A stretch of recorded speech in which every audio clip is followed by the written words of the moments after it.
ఉగ్రత పాత్రలుగా ఉన్నవారని నాకు కూడా తెలుసు, కానీ నన్ను ఏం చేయమంటావు? దేవుడు చెప్పాడు, వారి మీద కరుణ చూపుతానని చెప్పాడు, దీర్ఘశాంతం చూపుతానని చెప్పాడు, వారిని శిక్షించనని చెప్పాడు, వారిని ఏమీ అననని చెప్పాడు, వారి పాపములు వెనకబడేస్తానన్నాడు, వారిని ప్రేమిస్తానన్నాడు, కరుణిస్తానన్నాడు, క్షమిస్తానన్నాడు, వారిని దగ్గర తీసుకుంటానన్నాడు, వారిని కౌగిలించుకుంటానన్నాడు, వారిని హత్తుకుంటానన్నాడు. మీకేం బాధ అన్నాడు. గట్టిగా చప్పట్లు కొడుతూ దేవుని హల్లెలూయా.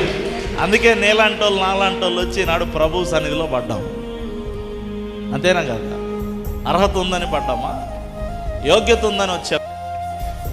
మనల్ని దేవుడు కరుణించాడు కాబట్టి ఉగ్రతకు చెందవలసిన పాత్రలైన మనల్ని ప్రభు కరుణించాడు, ఆయన హక్కున చేర్చుకున్నాడు. ఇదే మాట పౌలు ఇంకో చోట కూడా అంటాడు. ఎఫెసీ పత్రిక 2:3 మనం చూసినట్లయితే, మునుపు మనం దైవోగ్రతకు సిద్ధమైన పాత్రలాగా ఉండిన వారము, కానీ దేవుని కరుణ వాత్సల్యత ద్వారా ఈరోజు